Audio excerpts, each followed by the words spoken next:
হয়েছে। আমরা যদি দেখি জুলাই বিপ্লবের পরেও আবারও কেউ ট্যাম্পি স্ট্যান্ড দখল করে, আবারও কেউ বাস স্ট্যান্ড দখল করে, আবারও কেউ দেশের মানুষের ভোট এবং ভাতের অধিকার হরণ করার চেষ্টা করে, আমরা তাদের বিরুদ্ধে আমাদের আবার রক্ত দিতে প্রস্তুত আছি কিনা?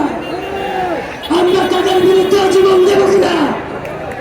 আজকে দেখুন বন্ধুগণ, ফ্যাসিস্ট হাসিনা এদেশের জনগণের ভোট এবং ভাতের অধিকার হরণ করেছিল। আমরা বলেছি এদেশের মানুষ এই জুলাই বিপ্লবে জীবন দিয়েছে। এই জীবন দেওয়ার ফলে আমরা যে নতুন বাংলাদেশ পেয়েছি, এই বাংলাদেশে যদি সেই পুরাতন রাজনৈতিক বন্দোবস্ত থাকে, সেই আগের সিস্টেম চালু থাকে, তাহলে অদূর ভবিষ্যতে আপনাকে আমাকে আমাদের সন্তানদেরকে আবারও অস্ত্রের মুখে দাঁড়াতে হবে, আবারও জীবন দিতে হবে।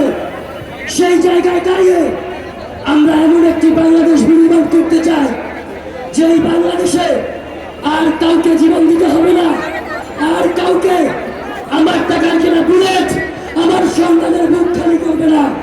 সেই জায়গায় দাঁড়িয়ে বলতে চাই, আগামী বাংলাদেশ হবে স্বচ্ছ সুন্দর বাংলাদেশ, দুর্নীতিমুক্ত বাংলাদেশ।